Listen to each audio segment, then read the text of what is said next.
mulai dah.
Assalamualaikum warahmatullahi wabarakatuh.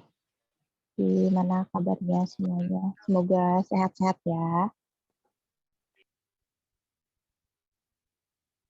Oke, langsung saja kita mulai kelasnya. Kita awali dengan bacaan basmalah. Bismillahirrahmanirrahim.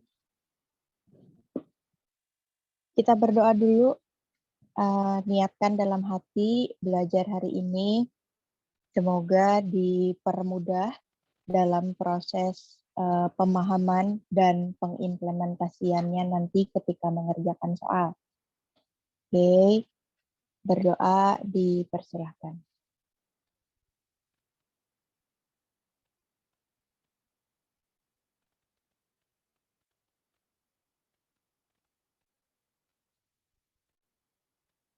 Selesai. Untuk minggu ini, hari Minggu ini, kelasnya reading. Jadi kita melanjutkan materi yang kemarin, sekaligus pembahasan PR yang minggu lalu ya. Tapi sebelum PR-nya saya bahas, saya mau menegaskan kembali untuk materi general question. Seperti yang teman-teman masih ingat, insya Allah, general question itu adalah pertanyaan yang menanyakan keseluruhan isi bacaan.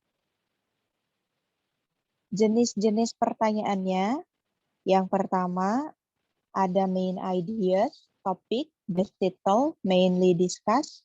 Terus kemarin kalau di pertanyaan dia lebih sering muncul passage about itu ya. Jadi diganti dengan passage about. Atau mungkin nanti suatu waktu teman-teman akan ketemu dengan pertanyaan subjek. Jadi si mainly discuss bisa diganti dengan subjek, bisa diganti dengan passage about. Sama, semuanya masuk ke dalam bentuk general juga. Terus yang kedua menanyakan purpose, tujuan. Yang ketiga passage organization, 4 author's attitude, yang kelima tone of the passage. Nah, seperti yang kita pelajari kemarin, bahwa untuk menjawab pertanyaan general, kita menggunakan teknik yang disebut dengan skimming. Skimming adalah proses membaca cepat yang bertujuan untuk mengetahui seluruh isi bacaan. Itu skimming, berarti sejalan dengan pertanyaan general. Nah, skimmingnya di sini kemarin kan kita sudah belajar bahwa skimming itu tahapannya rata-rata kita diminta untuk membaca kalimat pertama dan terakhir di setiap paragraf. Nah, sekarang saya bahas lebih detail lagi. Ada keterangannya di bawah untuk menjawab pertanyaan nomor 1, 2, dan 3.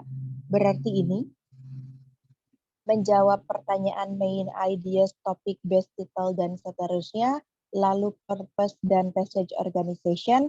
Nah, kita diminta untuk membaca kalimat pertama di setiap paragraf.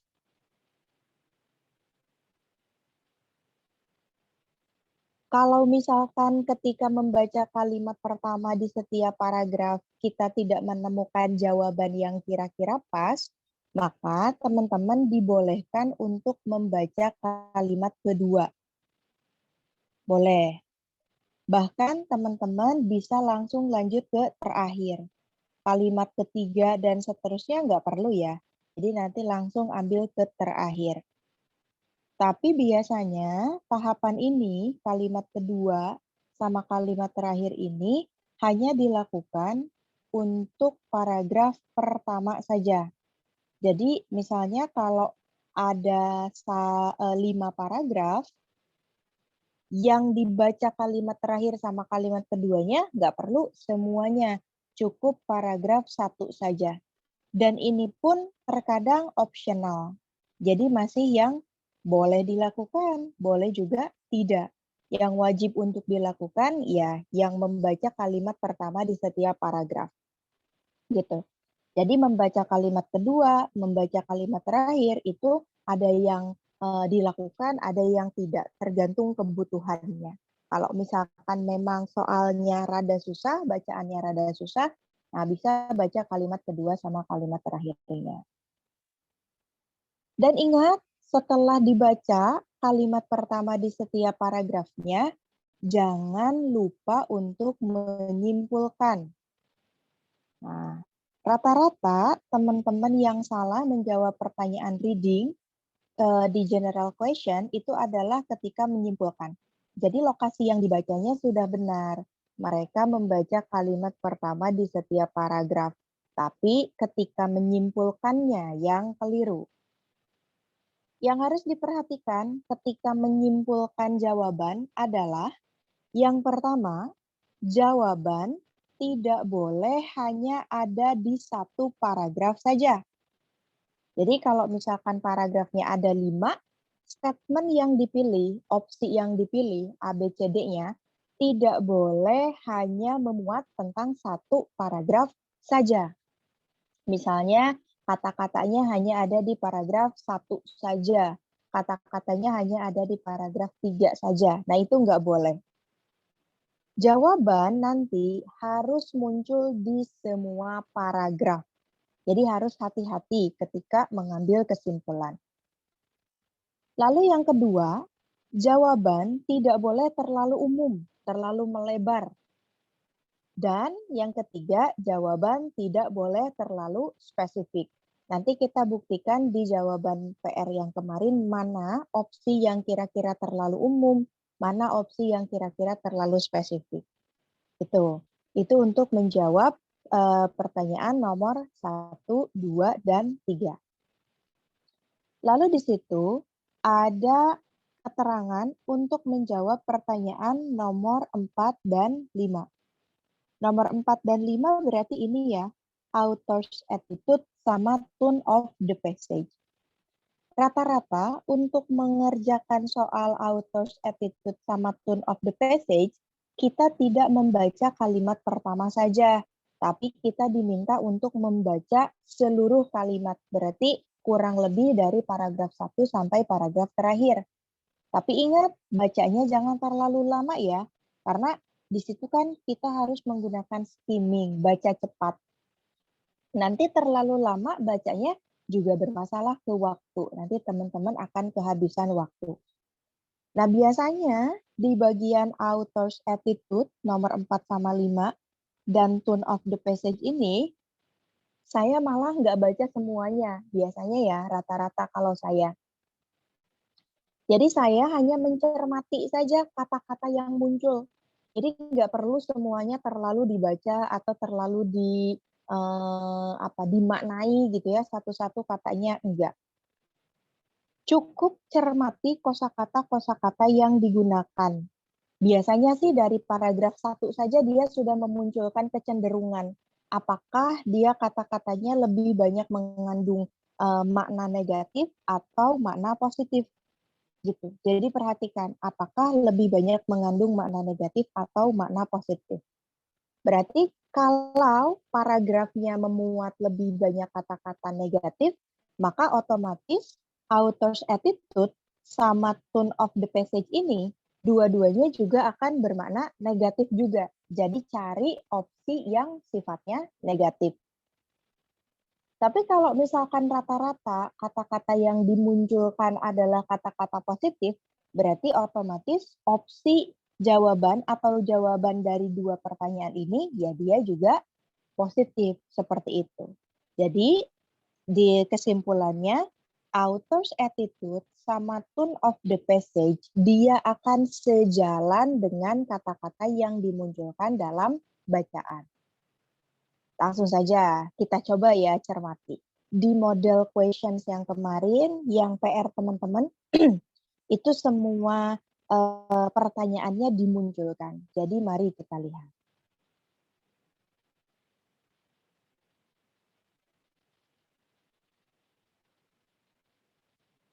Kalau di modul, pertanyaan yang dibuat tugas kemarin itu ada di pertanyaan nomor 3 ya.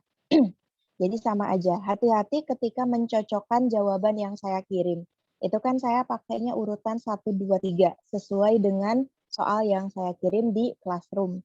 Tapi kalau teman-teman mencocokkan dengan soal yang di reading, yang di modulnya, maka kita mulai dari pertanyaan nomor 3.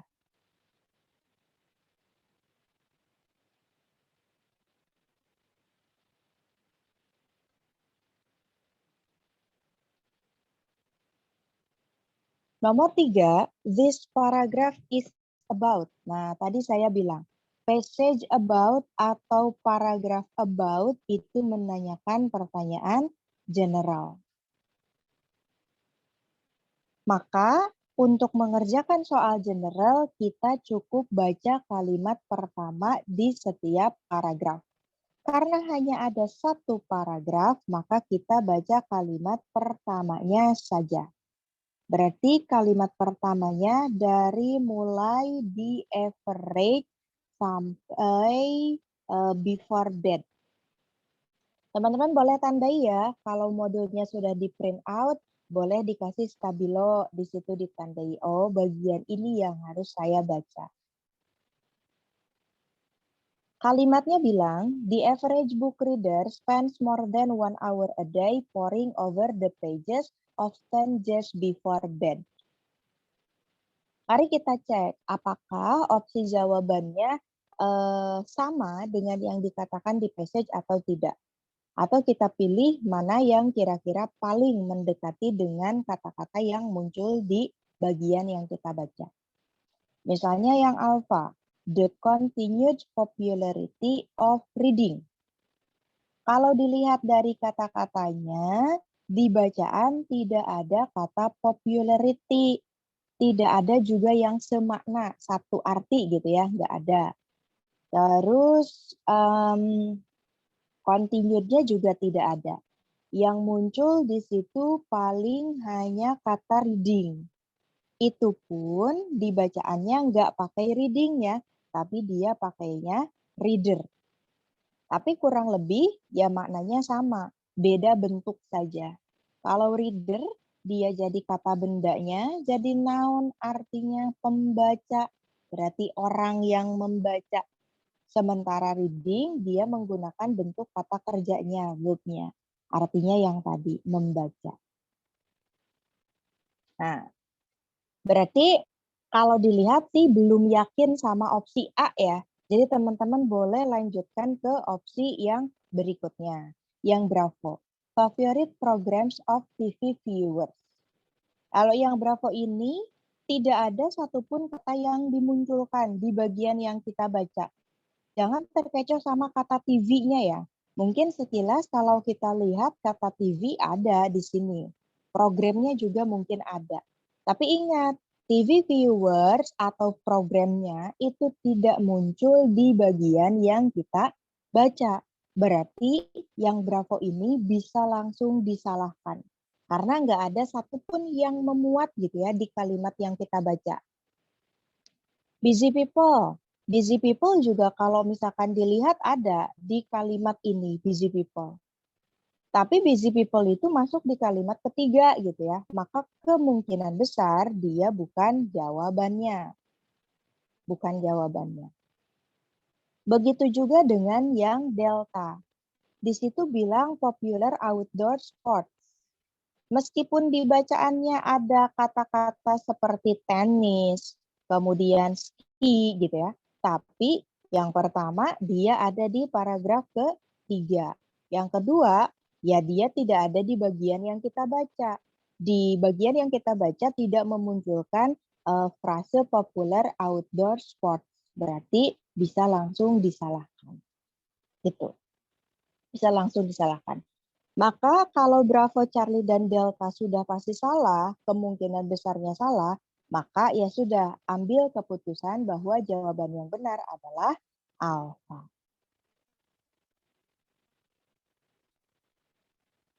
Berikutnya pertanyaan nomor 4. Pertanyaan nomor 4 masuk ke dalam bentuk spesifik.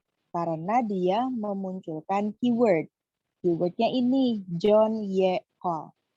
John Ye Cole, nama, nyari nama di bacaan itu gampang. John Ye Cole ada di baris ketiga.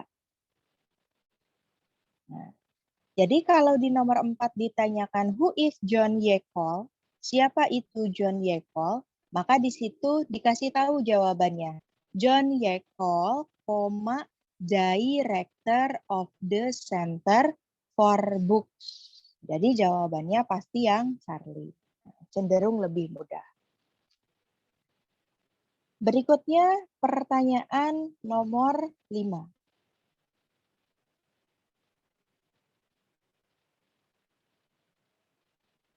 Nah, pertanyaan nomor 5 ini sampai nomor 7, ini semuanya pertanyaan mengenai general question ya.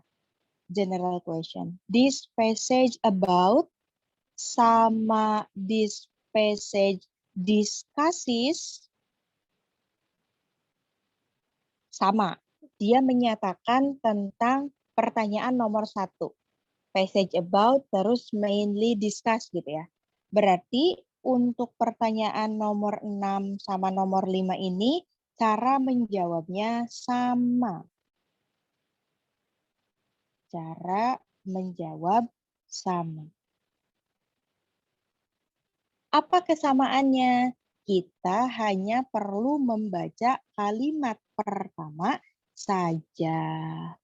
Berarti kita baca dari mulai sometimes sampai except humans. Beda sama yang nomor 7 ya. Meskipun nomor 7 itu dia masuk ke dalam pertanyaan general, tapi di situ yang ditanyakan adalah author's attitude.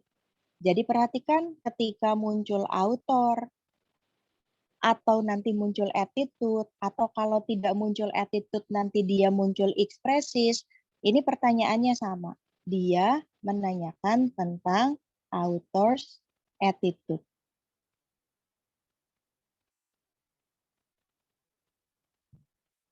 Berarti kalau author's attitude, kita diminta untuk membaca keseluruhan isi bacaannya, lalu memperhatikan kosakata-kosakata yang digunakan, gitu ya. Nah, kita jawab dulu pertanyaan nomor 5 sama nomor 6. Karena pertanyaannya sama, cara menjawabnya juga sama, maka nanti jangan buang-buang waktu untuk membaca 2 kali bacaannya, gitu ya. Jadi cukup 1 kali saja. Kecuali nanti ketika membaca kalimat pertama, teman-teman tidak menemukan jawaban. Maka nggak perlu diulang kalimat pertamanya, cukup lanjutkan ke kalimat kedua. Sometimes called puma, panther, or mountain lion, the eagle cougar has a greater natural range than any other mammal in the Western Hemisphere except humans. Jadi bacaan ini menceritakan tentang apa? Apakah dia menceritakan tentang manusia? Tidak, karena kalimat pertamanya dia mengatakan tentang puma. Kalau tidak tahu apa itu puma, berarti lihat panther. Kalau tidak tahu kata panther, berarti lihat mountain lion. Masa sih nggak tahu kata lion, ya kan? Ini mah vocab SD, dari SD udah dikasih tahu tentang nama animal. Jadi kalau nggak tahu puma, nggak tahu panther, lihat mountain lionnya. Lion singa, berarti paragraf ini menceritakan tentang hewan. Maka jawabannya yang Charlie.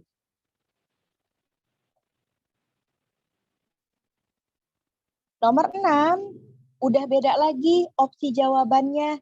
Dia tidak muncul opsi seperti nomor 5 ya.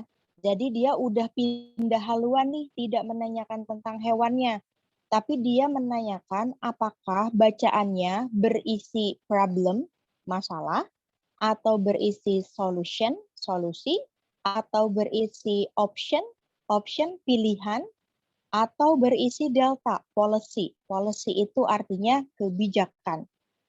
Nah, kalau kita cuma baca di kalimat pertama, kita nggak akan tahu apakah dia sebuah masalah, solusi, pilihan, atau kebijakan. Karena yang kita tahu di kalimat pertama itu dia ngomongin tentang hewan gitu ya, si mantan lionnya atau Eagle Cougar tadi.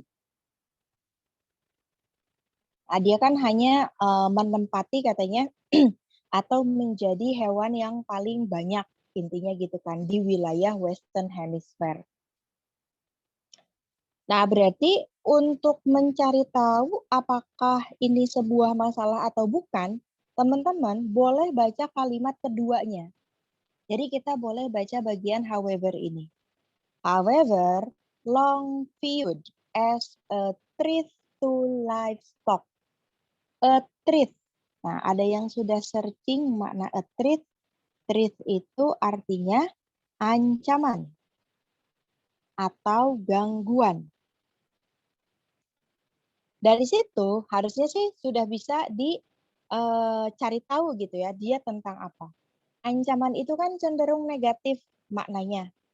Berarti bisa jadi gitu ya. Terus di situ juga dikatakan dianggap sebagai ancaman bagi livestock. Livestock itu ternak, hewan ternak. Dianggap sebagai ancaman bagi hewan ternak, it has been intensively hunted since the arrival of European colonies to the Americas. Si cougar itu cenderung diburu secara intensif katanya sejak kedatangan para penjajah Eropa atau para pendatang Eropa ke Amerika and was almost extinct. Extinct itu artinya punah. Dan si cougar ini atau si mountain lion ini dia hampir punah di abad ke-21 awal atau di awal ke abad 21. Jadi sudah kelihatan ya dari kata treat, dari kata hunted, dari kata extinct bahwa kemungkinan besar paragraf ini berisikan masalah. Jadi jawabannya yang alfa. Nah, yang nomor 7, author's attitude, tadi dikatakan untuk menjawab pertanyaan author's attitude, baca seluruh paragrafnya atau baca seluruh bacaannya dan cermati kosakata-kosakata yang muncul. Apakah lebih banyak bermakna positif atau bermakna negatif? Saya rasa kalau ngomongin tentang vocab, dari analisis nomor 6 tadi saja sudah cukup ya memberitahukan kosakata yang muncul tuh lebih cenderung yang mana. Dari kata treat, tadi ancaman, hunted, diburu, kemudian extinct, punah, berarti kan lebih cenderung negatif. Maka opsi yang bermakna positif dieliminasi saja. Mana yang bermakna positif? Yang alpha, love. Love kan artinya cinta, mencintai. Berarti kan dia cenderung positif, maka bisa langsung disalahkan. Terus mana lagi yang cenderung disalahkan? Joy. Joy itu juga maknanya positif juga, kebahagiaan. Kan nggak ada juga konotasinya bahagia gitu ya, masa ancaman jadi bahagia. Maka Alpha Charlie bisa langsung disalahkan. Nah, kita punya dua opsi sekarang, Bravo sama Delta. Concern, kalau teman-teman sudah cek, maknanya cemas, khawatir.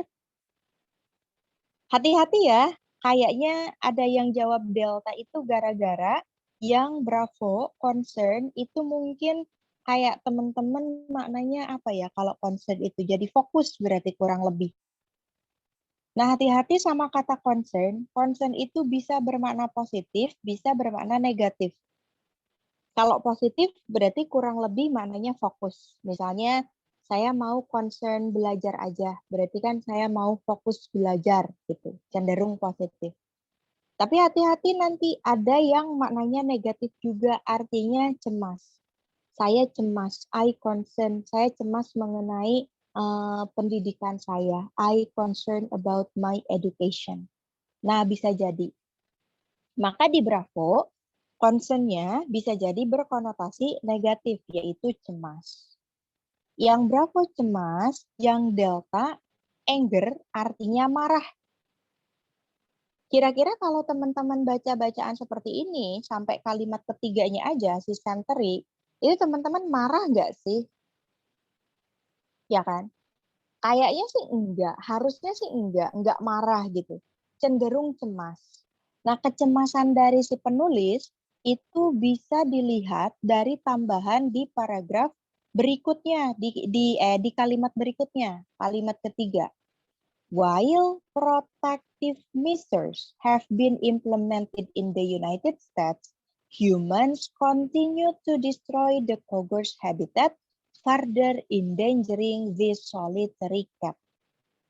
Katanya, meskipun protective measures, tindakan-tindakan yang bersifat melindungi, protective measure, sudah diimplementasikan di Amerika Serikat, manusia terus menghancurkan habitat si kogar. Yang mana yang mereka lakukan tersebut endangering this solitary cat. Membahayakan hewan ini. Berarti tadi kan masalah ya, dari kalimat kedua tuh dia muncul problem masalah. Nah, udah ada solusinya, jadi sudah ada tindakan yang bersifat melindungi. Tapi, nah gitu. Makanya dia tidak marah sebenarnya, tapi cenderung cemas. Karena ibaratnya tuh sudah segala cara dilakukan, tapi tetap ada aja tindakan yang mengancam habitat si kogar tersebut. Makanya daripada memilih opsi delta, lebih baik jawab opsi Bravo. Seperti itu. Itu ya bagi yang salah menjawab pertanyaan nomor 7 atau nomor 5 kalau di soal yang kemarin. Well, sampai situ kita lanjutkan. Berikutnya pertanyaan nomor 8. Nah, di sini juga banyak yang salah di satu bagiannya aja tapi.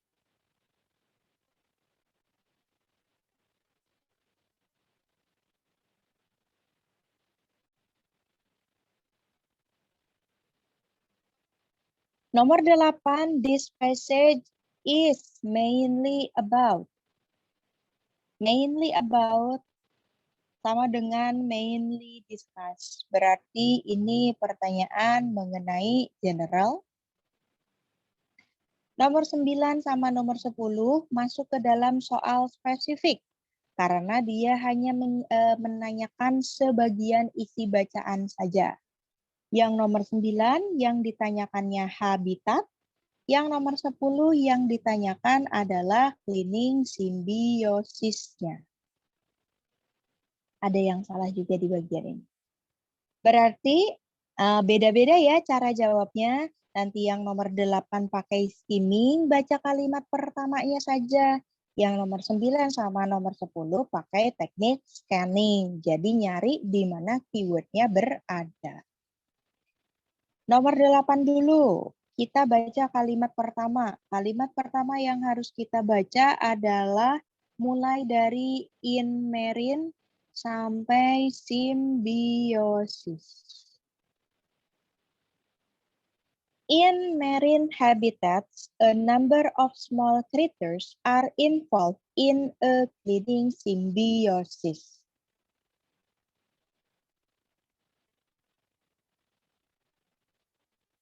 Pada habitat laut, katanya, marine itu artinya laut. Pada habitat laut, sejumlah makhluk hidup kecil, small critters, are involved, terlibat dalam sebuah proses yang dinamakan dengan cleaning symbiosis. Jadi simbiosis saling membersihkan atau simbiosis pembersihan. Rata-rata yang jawab itu Charlie nggak sih? Ada yang jawab a species of marine life gitu ya. A species. Mungkin teman-teman yang jawab a species itu terkecoh sama kata small critters gitu ya. Terkecoh sama itu. Spesies berarti kan spesies, critter makhluk hidup. Oh, kurang lebih maknanya sama gitu ya. Nah, yang Charlie ini jawabannya terlalu spesifik, teman-teman. Kalau teman-teman jawab yang Charlie, dia terlalu spesifik. Too specific. Kenapa terlalu spesifik? Yang Charlie, dia bilangnya a species. Berarti kan ibaratnya tuh seekor makhluk yang hidup di atau kehidupan lautnya sebuah spesies. Sementara di di bacaannya dia bilang a number of small critters. A number itu artinya sebanyak atau sejumlah. Kalau teman-teman nggak tahu makna a number of-nya, at least teman-teman bisa lihat dari sini, critters-nya. Critters tambah S, kata benda ditambah S, itu bentuknya jamak atau plural. Berarti kalau plural dia lebih dari satu. Berarti ketahuan dong salahnya. Yang Charlie itu hanya ngomongin tentang satu spesies, sementara di bacaannya bilang banyak makhluk hidup kecil. Berarti makhluk hidup kecil bukan hanya satu spesies, bisa lebih dari satu. Nah, kalau mau lebih jelas lagi, baca kalimat keduanya. At least 6 species. Setidaknya ada 6 spesies. Berarti kalau kita jawab yang Charlie, jelas salah. Seperti itu. Terus ada yang jawab bravo, a place in the sea. Sebuah tempat di laut. Saya tanya, tempatnya di mana? Di dasarnya, di dalamnya, atau di mananya? Kalau kita baca kalimat pertama, even kalimat kedua, itu nggak ada jawabannya, ya kan? Jadi pasti salah juga. Sama juga, a place in the sea, sebuah tempat di dasar laut, bisa jadi terlalu general, bisa jadi terlalu spesifik. Terlalu general, ya di mana tempatnya. Terlalu spesifik juga sama, di mana tempatnya gitu kan. Apalagi yang misteri. Kalau misteri kayaknya, apa misterinya? Cleaning simbiosisnya? Kan enggak. Kalau ngomongin tentang cleaning simbiosis, maka jawabannya cenderung ke alpha. A process of marine life. Prosesnya apa, Miss? Yang dimaksud sama prosesnya apa?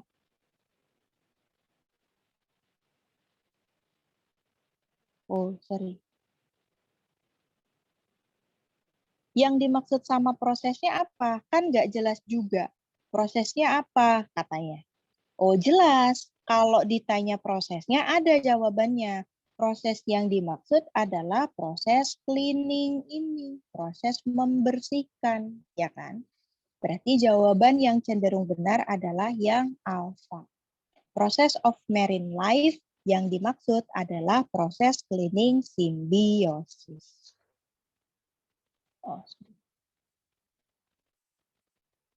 nah, kalau teman-teman sudah bisa dapat tentang jawaban pertanyaan nomor 8, maka ketika menjawab pertanyaan nomor 9 cenderung lebih mudah.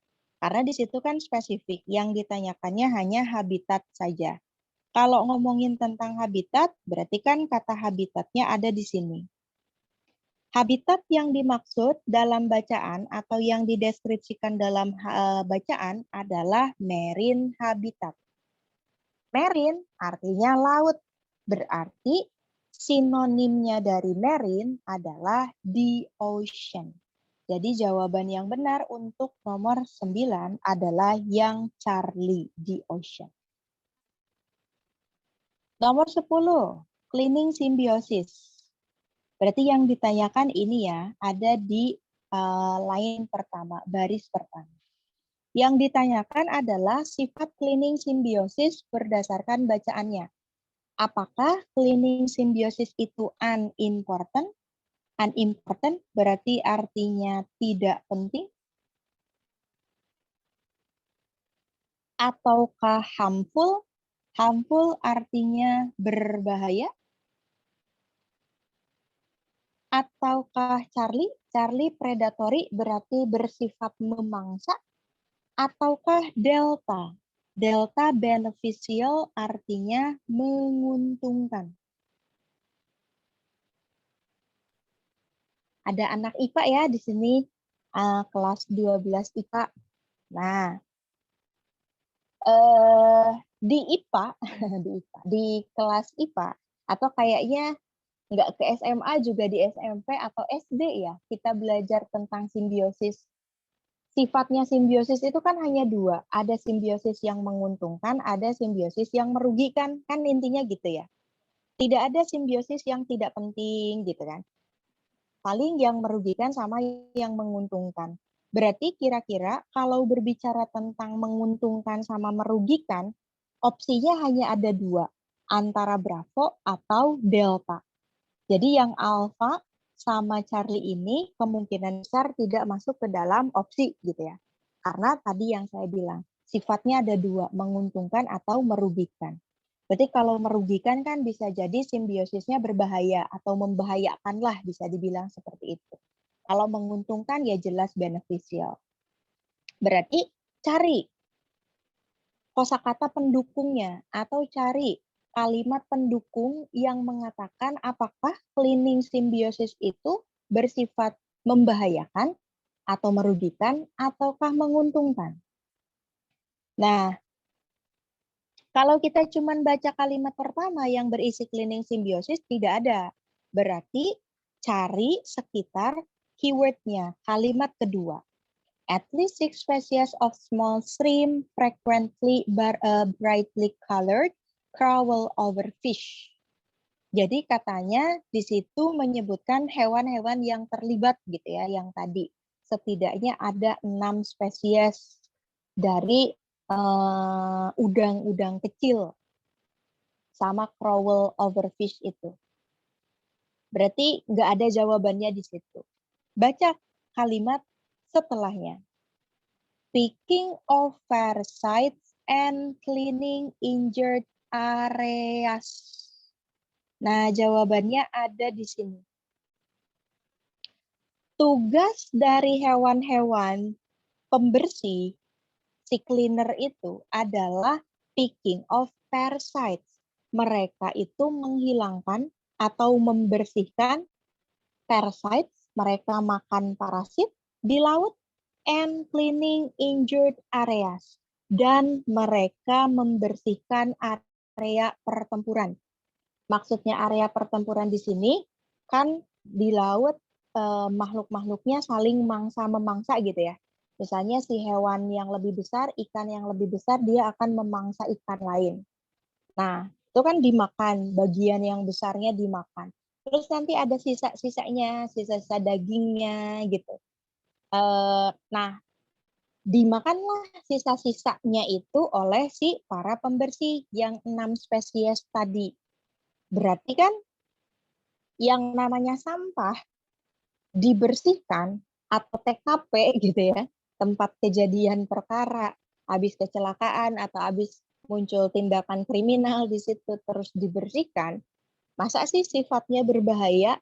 Kan enggak ya, sifatnya pasti menguntungkan karena areanya menjadi bersih. Maka jawaban yang benar untuk nomor 10 adalah yang delta.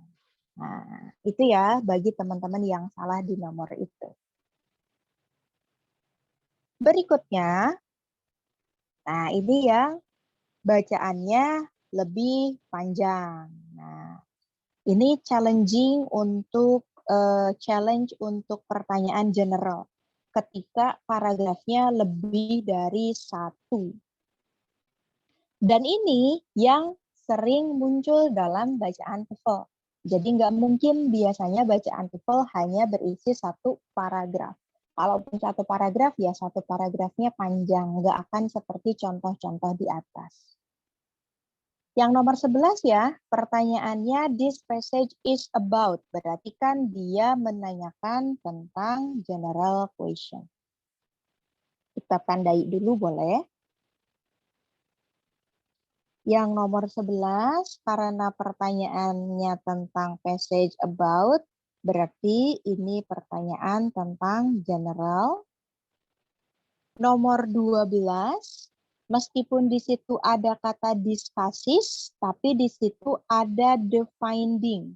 Berarti dia muncul keyword, maka dia masuk ke dalam pertanyaan spesifik.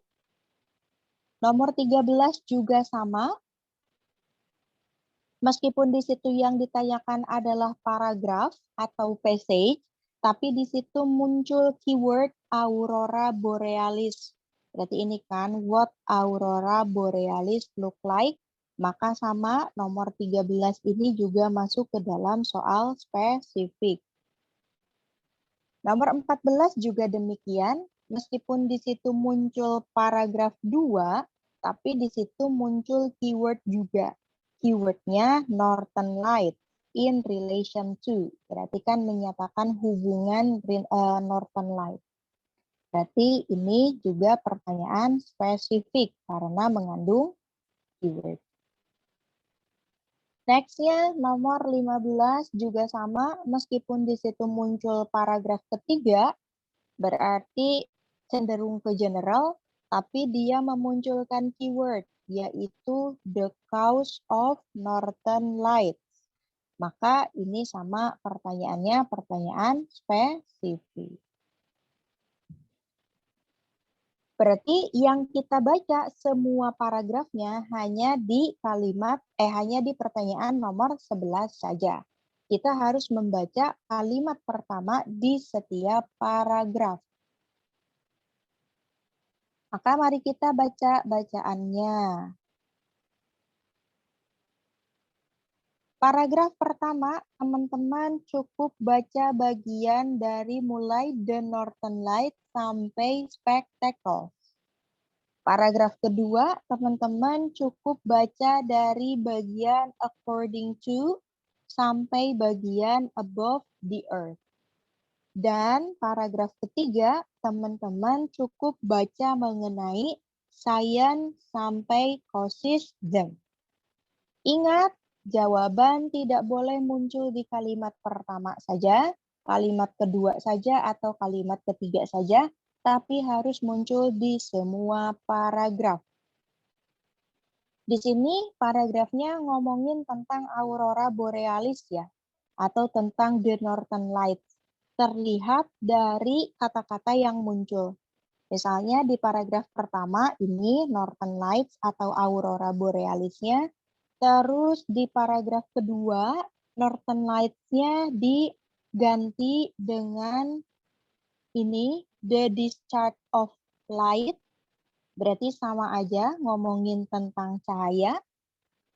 Lalu di paragraf ketiga juga sama, di situ diganti Northern Lights-nya dengan menggunakan these lights. Berarti kan secara keseluruhan semuanya ngomongin tentang aurora borealis atau tentang northern lights. Tapi kalau misalkan kita cek di opsi jawabannya, itu nggak ada yang memunculkan northern lights atau aurora borealis gitu ya. Di situ kan opsi jawabannya menggunakan scientific phenomenon, natural disaster, architectural monument, sama natural landform. Tapi jawabannya saya rasa sudah jelas. Karena di situ ngomongin tentang northern lights, terus di paragraf keduanya juga didukung dengan kata scientific, paragraf ketiga juga tentang science, berarti kan jawabannya pasti yang alpha, karena sama-sama ada kata scientific-nya. Jadi yang alpha itu maksudnya adalah fenomena alam, kan gitu. Fenomena alam. Soalnya kalau kita jawab bravo, natural disaster, scientific-nya mungkin bisa diganti dengan natural, tapi di situ disaster. Disaster kan artinya bencana. Itu kan bukan bencana. Northern Light itu sebuah keajaiban ibaratnya gitu, bukan sebuah bencana. Yang cari juga sama, architectural monument. Di mana bacaan yang menyebutkan dia adalah sebuah bangunan, kan gitu, monumen, tidak ada. Natural landform juga sama. Landform bentuk tanah. Di mana yang ngomongin tentang bentuk tanah. Berarti kan Bravo Charlie Delta itu cenderung jauh sekali. Seperti itu. Maka jawabannya yang Bravo. Kalau kita tahu nomor 11 itu menceritakan tentang scientific phenomenon, Artinya nomor 12 sebenarnya kita nggak perlu nyari tahu lagi, nggak perlu baca lagi teman-teman. Yang namanya sebuah fenomena alam pasti ditemukan oleh para ilmuwan, gitu ya. Jadi jawaban yang nomor 12 itu yang bravo scientist. Hati-hati. Jangan mentang-mentang di situ dimulai dari Northern, terus teman-teman jawab Charlie. Hati-hati yang jawab Charlie, banyak yang jawab Northerners. Northerners itu artinya orang-orang utara. Nah, di situ kan nggak ngomongin tentang orang-orangnya, tapi tentang fenomena alamnya. The findings maksudnya di situ adalah penemuan. Jadi pertanyaan nomor 12 itu, passage ini menceritakan tentang penemuannya siapa, gitu kan. Penemuannya siapa. Ya, sekali lagi, scientific phenomenon, fenomena alam pasti ditemukan oleh para ilmuwan. Seperti itu. Jadi yang nomor 12 jawabannya adalah Bravo.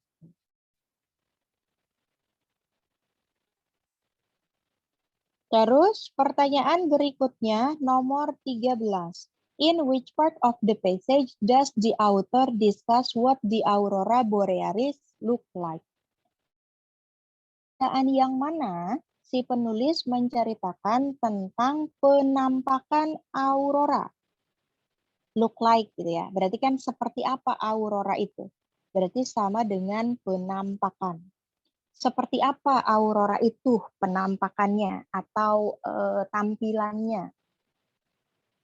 Maka kalau di situ muncul keyword what the aurora borealis look like, keywordnya, lokasi keywordnya itu ada di paragraf ke-1. Ada di paragraf ke-1. Di paragraf ke-1, line kedua muncul kata appears. Appears itu artinya muncul atau nampak. Berarti si appears ini kurang lebih maknanya sama dengan look like gitu ya. Maknanya kurang lebih sama dengan look like. Seperti apa penampilannya? Ya udah, kalau keywordnya sudah muncul di situ, look like-nya sama dengan appear, maka pasti jawaban nomor 13 adalah alpha. Dia muncul di paragraf pertama. Ada di paragraf 1 saja. Memang seperti apa sih penampakannya aurora? Di kalimat pertama sudah diceritakan. The Northern Lights, cahaya dari utara, atau dinamakan dengan aurora borealis, adalah salah satu fenomena alam yang most dazzling, yang paling bersinar. When it appears, ketika dia muncul, there is often a crackling sound. Ketika dia muncul, ada sebuah suara crackling, cleaning, kayak gitu. Jadi klik, kayak gitu, crackling, coming from the sky, yang datang dari langit, katanya gitu. Nah, penampakannya, a huge, luminous arc lights of the night. Pada malam hari itu muncul penampakan cahaya yang sangat besar dan sangat bersinar. Teman-teman coba searching aja aurora borealis. Itu tampilannya cantik sekali. Dan dia hanya bisa dilihat di negara-negara bagian utara. Rusia gitu ya, dan lain sebagainya. Seperti itu. Jadi penampakannya ada di paragraf pertama. Nomor 14, harusnya juga sudah aman juga. Karena kita kan sudah berbicara tentang paragraf kedua gitu ya. Jadi kita tadi sudah baca awal paragraf kedua, awal kalimat paragraf kedua yang ini kan. Jadi harusnya yang nomor 14 itu juga nggak perlu baca lagi, harusnya gitu. Oke, tapi untuk mengingatkan kita coba baca. According to scientific measurements, this discharge of light takes place from 50 to 100 miles above the Earth. Berdasarkan pengukuran ilmiah, cahaya ini berlangsung atau terjadi 50 sampai 100 mil di atas permukaan bumi, di atas bumi. Gitu. Berarti kira-kira di sini menceritakan tentang lokasi terjadinya aurora gitu ya. Atau di mana kita bisa melihat aurora. Karena di situ di kalimat kedua dan seterusnya juga menceritakan tentang nama-nama tempat. It doesn't reach its greatest brilliance at the North Pole. Tapi katanya dia tidak dia menyentuh penampakan yang paling briliannya itu di North Pole. It is seen at its best around the Hudson Bay region in Canada. Oh, katanya tempat mau lihatnya Northern Light itu katanya ada di Hudson Bay di bagian Kanada. Terus Northern Scotland, ada di Skotlandia bagian utara. Terus Southern Norway and Sweden, oh ada di Norwegia sama Sweden. Nah di situ dia menyebutkan nama-nama tempat. Berarti sudah jelas, nomor 14 jawabannya yang Charlie. Nomor 15 juga seharusnya tidak ada masalah. Karena paragraf yang ketiga itu tadi kita sudah baca, ya kan? Kita baca kalimat pertamanya, bagian sini. Science is still not certain regarding exactly what these lights are and what caused them. Katanya, ilmu pengetahuan masih belum yakin mengenai apa sebenarnya cahaya ini dan bagaimana dia terjadi. What causes them? Apa yang menyebabkannya? Jadi penyebabnya belum jelas. Ini kan yang ditanyakannya what the cause-nya itu kan, cause of Northern Lights. Penyebab dari aurora borealis itu bagaimana? Karena di bacaan bilangnya not certain, artinya belum jelas, not certain maknanya sama dengan uncertain. Hati-hati ketika sebuah kata diawali oleh awalan un, imbuhan un, maka dia maknanya negatif. Seperti tadi kan ada unimportant gitu ya. Important kan artinya penting, berarti unimportant artinya tidak penting. Certain artinya pasti atau jelas. Uncertain maknanya tidak jelas atau belum jelas. Seperti itu. Kalau beyond belief, beyond itu kan di luar gitu ya. Beyond belief berarti kan di luar kepercayaan. Artinya beyond belief itu tidak masuk akal. Uninvestigated. Uninvestigated diambil dari investigasi. Berarti investigasi itu dicari tahu, mencari tahu, menanyakan. Berarti kalau negatif juga sama. Uninvestigated berarti artinya belum diketahui. Itu boleh ditambahkan. Belum diketahui. Kalau yang delta, well established. Established itu maknanya sama seperti know.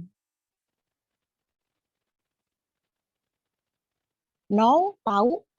Berarti well established itu maknanya sama seperti well known. Well known itu berarti diketahui dengan baik. Diketahui dengan baik artinya berarti pasti atau jelas. Seperti itu. Jadi yang well established itu kebalikannya dari uncertain. Kalau uncertain belum pasti atau belum jelas, maka well established artinya jelas. Seperti itu. Untuk pembahasan PR-nya nomor 3 sampai nomor 15, silahkan kalau ada yang mau bertanya. Ada yang mau bertanya? formula tidak. Kayak jelas ya. Nggak banyak yang salah kok, paling banyak yang salahnya 3. Paling harus lebih hati-hati aja sama kosakatanya. Well, kalau tidak ada pertanyaan, saya lanjutkan. Masih membahas mengenai general question. Nah, di sini ada yang mau saya tekankan atau saya tambahkan informasinya mengenai purpose sama organizational pattern. Jadi purpose sama organizational pattern atau organization of the passage gitu ya, passage organization itu biasanya menanyakan hal yang sama, kurang lebih arahnya sama. Cuman di situ perbedaannya, kalau purpose adalah maksud dari si penulis membuat bacaannya, alasan atau maksud penulis menulis bacaannya, sementara organizational pattern adalah cara penulis menyusun informasi untuk mencapai tujuannya. Jadi kalau purpose tujuan, maksudnya kalau organizational pattern adalah caranya. Nah, biasanya di sini kata-kata yang digunakan untuk memilih jawaban mengenai purpose itu kurang lebih sama maknanya dalam bahasa Indonesia. Seperti misalnya to discuss. To discuss kan artinya untuk mendiskusikan. To tell about berarti untuk menceritakan. To summarize, kalau summarize sedikit beda artinya merangkum. To tell how berarti menceritakan bagaimana. To explain, to present. Nah, jadi kata-katanya kurang lebih sama. Sama seperti yang ini. To prove, to verify, to support, to underscore, to point out. Kurang lebih sama. Kalau dilihat dari situ, berarti kan ciri dari passage organization, ciri dari purpose adalah dia menggunakan bentuk kata kerja. Dia menggunakan bentuk verb, dalam hal ini bentuknya to infinitive atau to plus verb 1. Cirinya gitu. Nah, karena tadi purpose adalah tujuannya, kemudian organizational pattern atau passage organization adalah caranya, maka nanti kurang lebih jawabannya sama. Jawabannya kurang lebih sama. Bedanya, kalau purpose menggunakan kata kerja, maka organizational pattern dia menggunakan kata bendanya. Seperti misalnya tadi di purpose itu ada to describe, to explain, to discuss.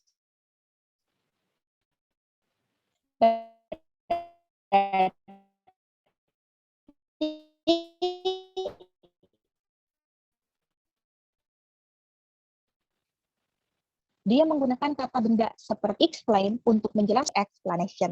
Kalau purpose-nya adalah describe, to describe, maka organizational pattern-nya kurang lebih a description. Kurang lebih seperti itu gitu ya.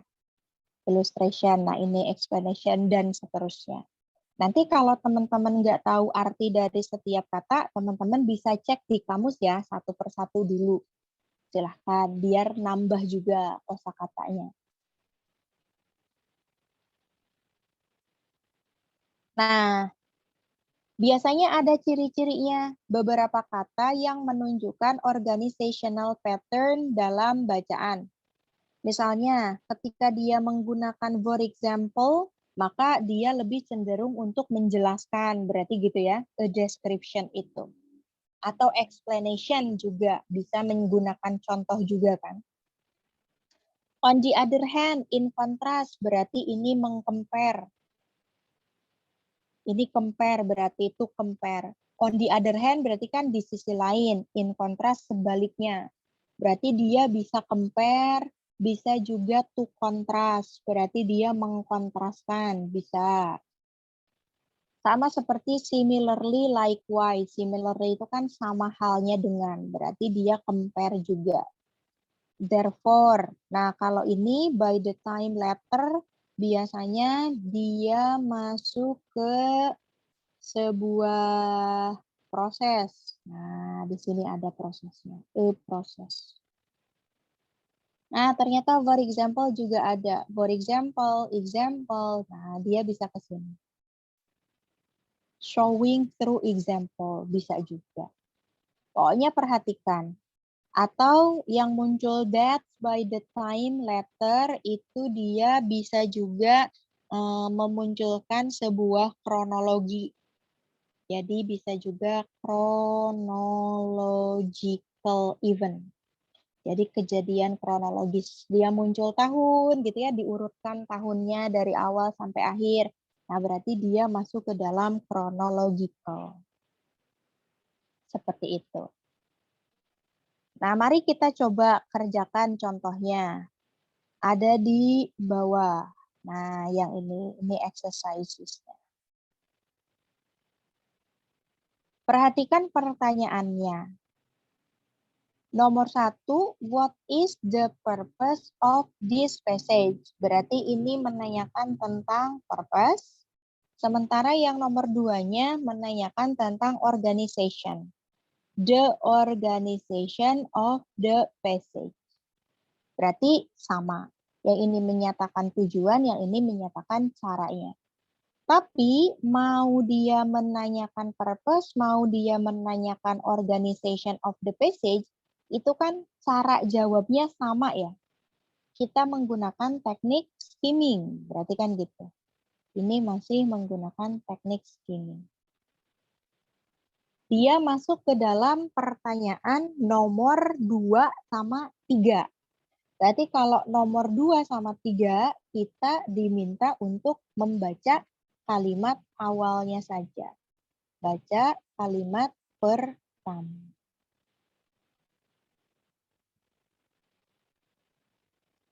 Mari kita baca kalimat pertamanya. Kalimat pertamanya mengatakan tentang atau menceritakan tentang ini.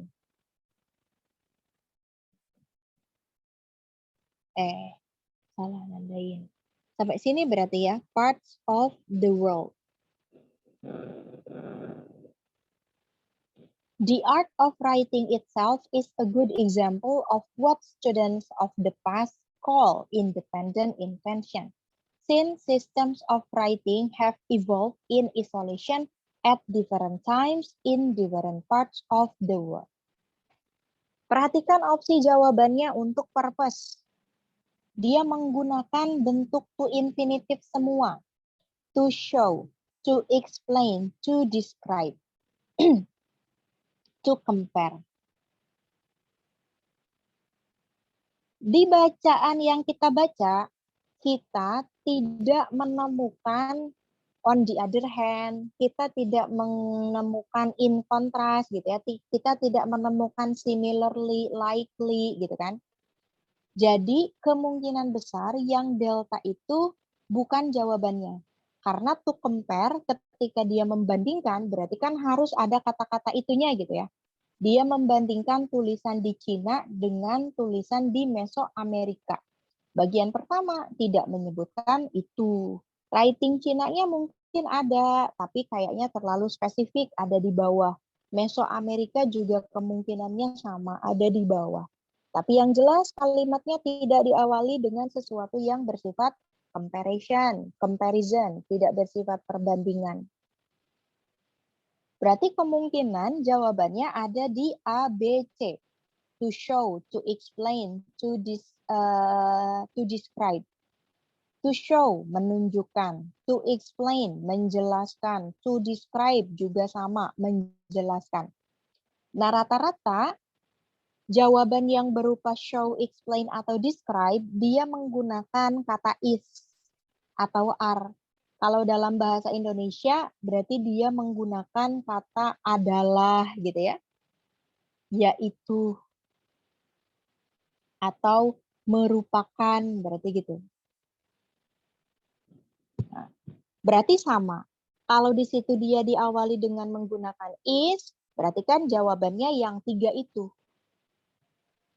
Nah, tapi ingat, show, explain, describe itu kurang lebih maknanya sama. Tujuannya untuk menjelaskan. Maka jangan fokus pada to infinitive-nya ya. Nanti kalau ada to infinitive yang sama seperti ini maknanya, to show, to explain, to describe, Jangan fokus pada to infinitive-nya, tapi fokus pada detailnya. Detailnya itu misalnya kalau yang alpha berarti fokus pada bagian ini. Writing is an example of independent invention. Kalau yang Bravo berarti fokus pada the origin of writing-nya. Charlie fokus pada two systems of writing. Berarti fokus pada itunya. Nah, maka sekarang tinggal samakan informasi dari detail yang sudah kita tandai. Apakah benar kalimat yang kita baca tadi?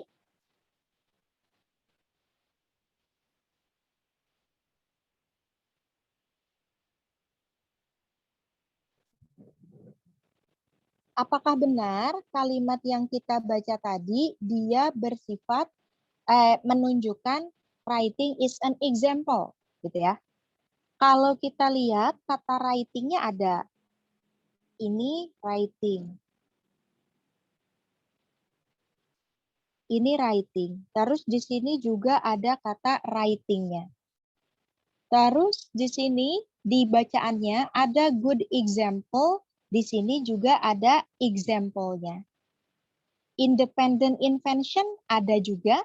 Di sini independent invention, di sini juga muncul independent invention. Maka seharusnya dari 3 kata yang kita tandai tersebut, dia sudah cukup menjadi jawaban. Sebagai bukti, mari kita compare, mari kita bandingkan. Yang Bravo, the origin of writing, itu kan nggak ada kata origin di bacaannya gitu ya. Maka salah. Yang Charlie juga sama, two systems of writing. Mungkin ada two systemnya, tapi tidak muncul di bagian yang kita baca. Jadi bisa jadi two systems of writing itu dia terlalu spesifik, maka salah juga. Berarti silahkan tandai nomor 1 untuk contoh soal ini jawabannya alfa. Nah, ketika purpose-nya adalah menunjukkan tulisan merupakan sebuah contoh dari independent invention, maka kemungkinan yang nomor 2 juga mengatakan tentang itu juga. Cara penulisannya pasti seperti itu juga. Pasti seperti itu juga.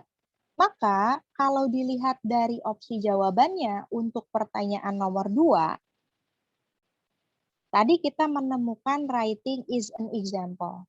Maka kalau kita lihat pertanyaan nomor 2 yang memunculkan kata example kan hanya opsi C ya. Maka kemungkinan besar jawabannya adalah Charlie.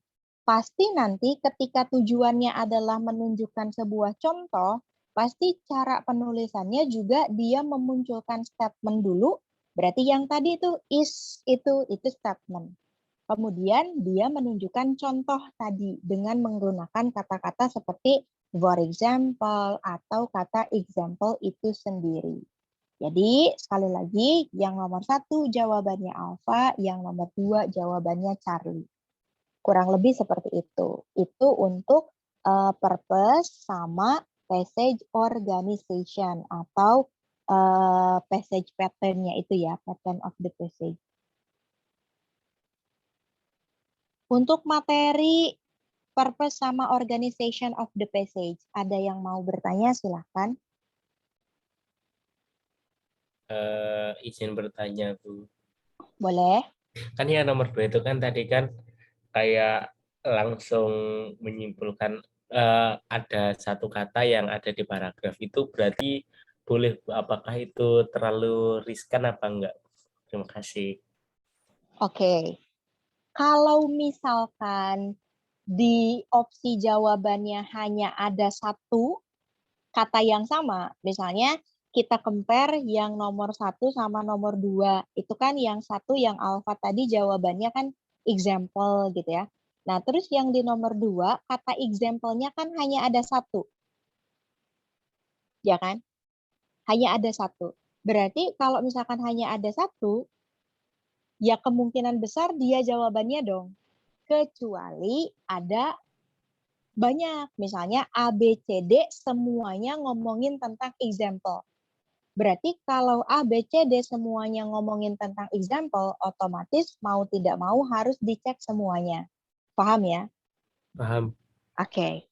Terus kalau misalkan memang tidak mau ambil resiko, berarti memang harus dicek satu persatu untuk meyakinkan apakah Charlie itu benar jawabannya atau tidak. Misalnya ngecek dulu opsi yang alpha. Yang alpha itu bilang a comparison of two competing systems. Nah, jawaban yang nomor satu, purpose-nya, tujuannya kan bukan untuk meng-compare ya. Berarti Ya. kan nggak mungkin tulisannya berbentuk comparison, gitu ya. Nah, terus dari two competing systems-nya ini, itu udah jelas lah. Kalau paragrafnya bukan comparison, ya nggak mungkin juga competing system-nya salah, gitu. Terus examination. Examination itu berarti kan untuk mengkaji sebuah masalah. Mengkaji sebuah masalah. Nah, di situ masalahnya apa? Terus kalau an examination, mengkaji, maka kemungkinan jawabannya, tujuannya, purpose-nya bukan to show, tapi dia menggunakan to examine kemungkinan. Mengkaji, berarti gitu. Terus kalau yang delta, chronological development. Itu yang tadi saya bilang ya. Kalau sifatnya chronological berarti ada urutan tahun, dimunculkan tahunnya. Nah, kalau kita lihat di opsi sini ada tahun-tahunnya nggak sih? Enggak kan? Enggak. Iya, enggak kan? Kalau kita lihat di bacaannya, tadi kan kita hanya baca kalimat pertama saja nih, ya kan? Kita cuma baca sampai sini aja. Nah, maka kita lihat di sampingnya, di kalimat keduanya, itu juga sudah muncul for example. Itu, for example. Berarti kan benar dong yang tadi alpha, to show that writing is an example of independent invention. Terus kalau mau disamakan sama opsi yang nomor 2, itu kan a statement supported by example. Statement berarti sebuah pernyataan. Ciri sebuah pernyataan, dia dimulai dengan is ini, yang tadi. The art of writing itself adalah, berarti gitu kan. Seni menulis sendiri adalah. Berarti adalah ini sebuah statement. Terus di situ supported by examples yang didukung oleh pencontohan. Berarti kalau di sini anggaplah dia main idea-nya, berarti kan kalimat kedua dan seterusnya dia disebut dengan supported idea. Supported idea. Jadi ide-ide pendukungnya. Berarti benar dong, kalau main idea-nya adalah sebuah pendukung, maka supported idea-nya, kalimat pendukungnya berarti sebuah contoh. Berarti for example ini, gitu ya? Ya, Seperti itu. Nah, gitu. terima kasih. Nah, itu cara gampangnya aja. Tapi ya kalau nanti belum mahir gitu ya, terus apalagi gampang lupa, berarti kan otomatis harus bolak-balik ke bacaannya. Ya berarti cek satu-satu seperti itu. Gitu ya. Kalau hanya ada satu kata yang muncul yang sama, berarti bisa jadi jawabannya. Kalau belum yakin, berarti jangan pakai kata pasti jawabannya ya, tapi bisa jadi jawabannya, kemungkinan jawabannya. Jadi at least kita sudah punya opsi yang ditandai sebagai jawaban. Berarti kan tinggal nyari pendukungnya gitu ya. Bener nggak sih yang si Charlie ini jawabannya? Berarti kalau Charlie adalah jawaban, kita harus membuktikan bahwa A, B, dan D itu salah. Seperti itu aja. Kalau belum yakin atau kalau tidak mau ambil resiko. Seperti itu. Jelas ya? Oke, karena Ke- semua jawabannya pasti ada di bacaan gitu. Pasti based on bacaan. Kalau mau dibuktikan di bacaan kenapa yang Charlie bisa salah, ya karena kata-kata pendukungnya memang ada di bacaan. Seperti itu. Nah, nanti kita coba latihan lagi. Sudah? Ada yang mau bertanya lagi untuk purpose sama passage organization? Aman? Insya Allah aman ya. Nanti tinggal lebih sering ketemu sama soal aja. Oke. Saya tambahkan lagi di sini ada informasi tambahan mengenai attitude of the author atau author attitude sama tone of the passage. Dua pertanyaan ini sama seperti pertanyaan purpose sama passage organization. Artinya mereka selalu berkaitan. Tone of the passage biasanya bersifat informational, jadi dia cuma ngasih informasi aja. Nah, di beberapa bacaan, si penulis mungkin akan mengekspresikan apa yang dia rasakan terhadap topiknya, idenya, atau isu yang ditulis. Jadi, author's attitude itu berkaitan dengan perasaan si penulis. Bagaimana pandangan dia terhadap topik atau tema yang dimunculkan.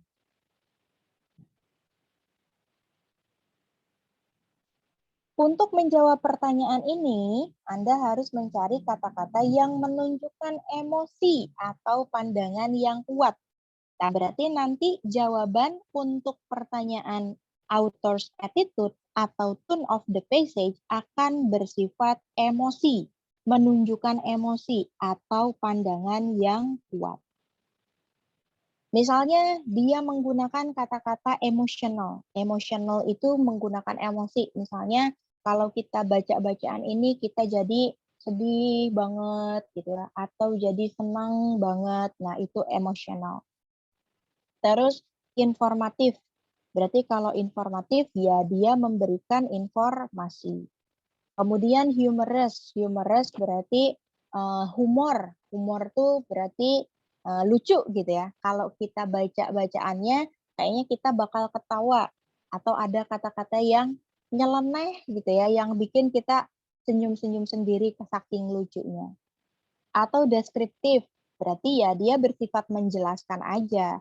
Atau sarkastik berarti kasar, sarkastik, menyindir bisa jadi. Terus complimentary. Complimentary artinya memuji. Berarti bersifat pujian. Complimentary. Terus critical, mengkritik. Indifferent. Kalau indifferent artinya acuh.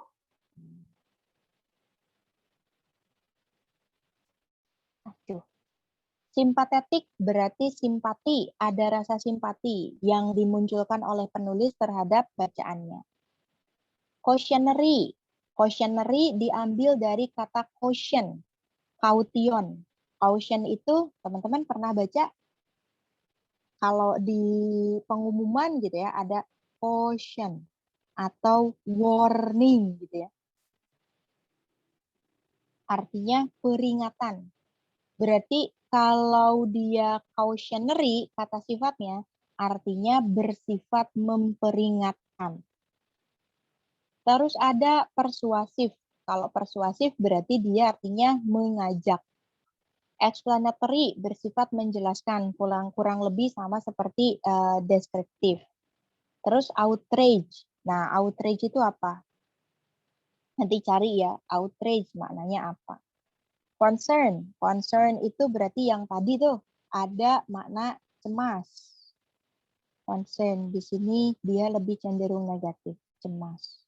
Terus historical, berarti ya bersifat penjabaran sejarah aja.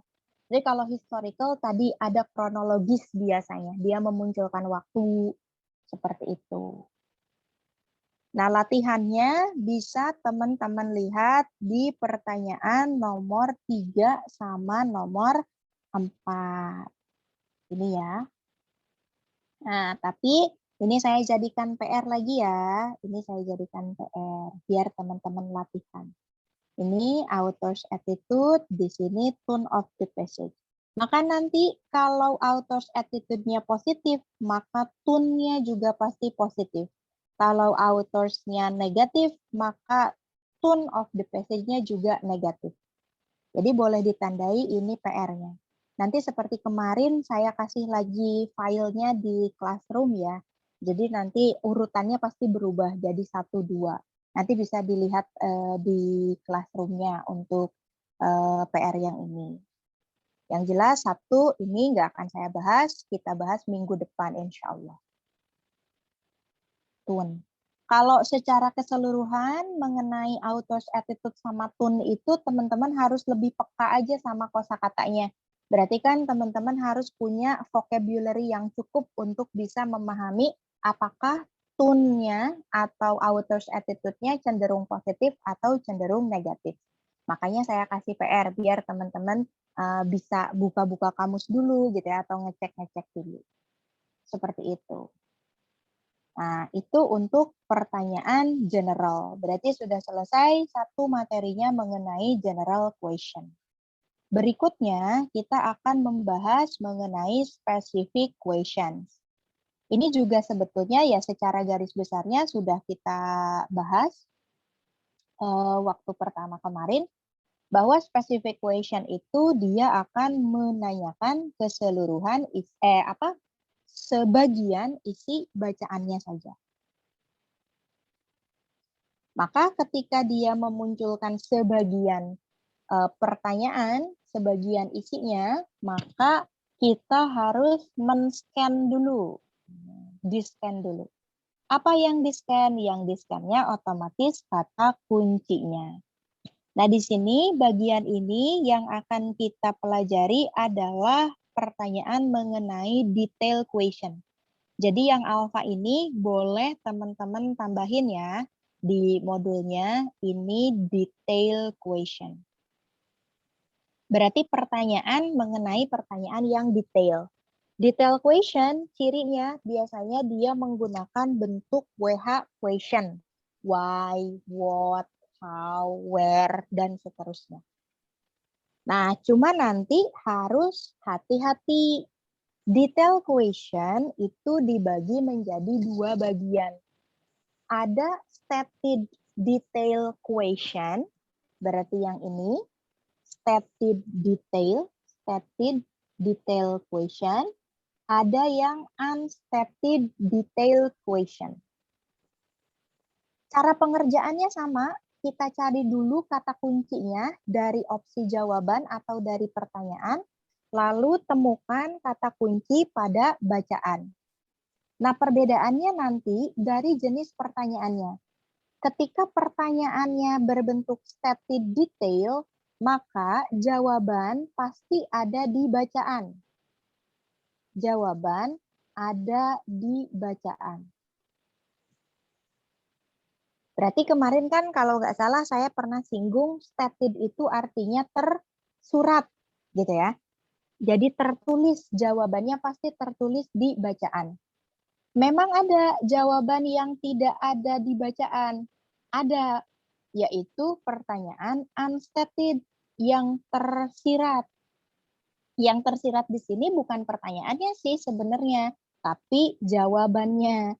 Jadi ketika muncul pertanyaan unstated question, pasti jawabannya adalah yang tidak muncul di bacaan. Jawaban tidak ada di bacaan. Tidak ada di bacaan. Biasanya, clue yang dimunculkan dalam soal unstated question adalah dia memunculkan kata not true, atau except. Jadi perhatikan cirinya. Not true, atau except.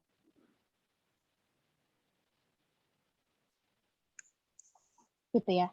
Berarti kalau muncul pertanyaan not true, atau except, kita baca dulu bacaannya, tapi yang kita jawab, yang kita pilih adalah opsi yang tidak muncul di bacaan. Nah, teman-teman harus hati-hati di sini, karena biasanya nggak kelihatan tuh, saking buru-burunya ketika mengerjakan tugas gitu ya, atau ketika mengerjakan ujian, Jadi nggak aware sama kata not atau not true-nya atau except-nya. Seperti itu. Jadi nanti harus hati-hati ketika melihat kata except, not, atau not true. Misalnya, kita lihat contoh soalnya di bawah.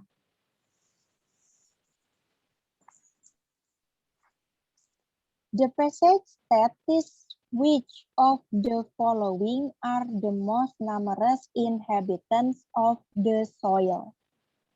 Nah, di situ kan memunculkan keyword. Ini keywordnya. The most numerous inhabitants of the soil. Berarti ini keywordnya. Maka cari keywordnya di bacaan. Karena tidak ada kata not, karena tidak ada kata except, not true, maka jawabannya pasti sesuai dengan yang ada di bacaan. Seperti itu. Bandingkan sama pertanyaan yang nomor 2. Kalau pertanyaan yang nomor 2, ini langsung aware ke sini ya, langsung aware ke except.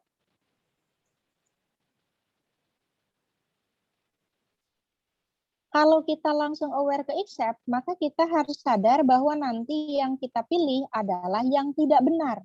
Karena di situ kan pertanyaannya yang benar, true about mites and springtails, gitu kan.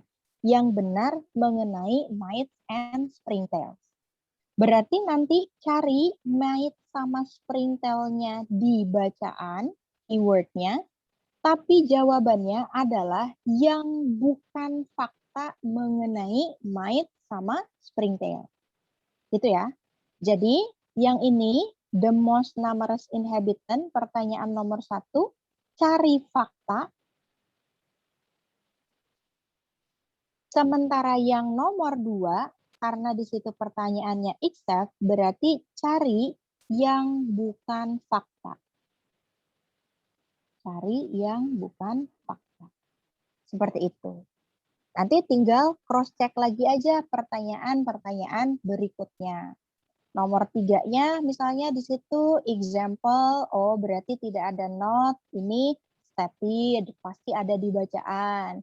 Yang nomor 4 pasti ada di bacaan misalnya, dan seterusnya.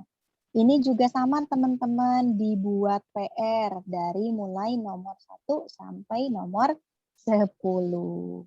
Jadi PR ya, berarti totalnya ada 12 pertanyaan. Insya Allah nanti kita bahas minggu depan. Sampai situ ada yang mau bertanya dulu, silahkan.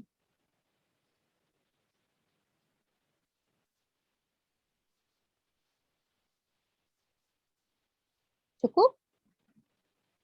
Oke, kalau cukup, saya tutup kelasnya. Semoga bermanfaat. Kita tutup dengan bacaan hamdalah. Alhamdulillahirabbil alamin. Sebelum kelasnya saya tutup, seperti biasa harus difoto dulu.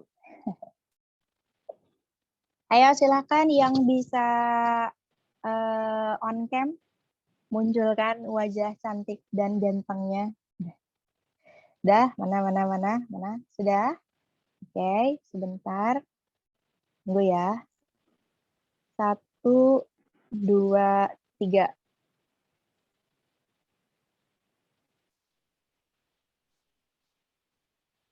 Lagi.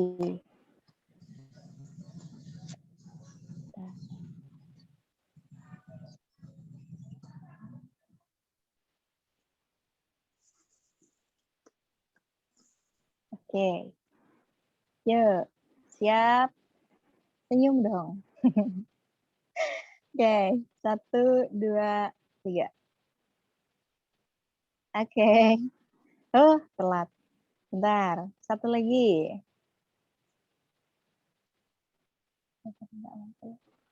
Ya, satu lagi. 1, 2, 3. Oke. Thank you so much, teman-teman.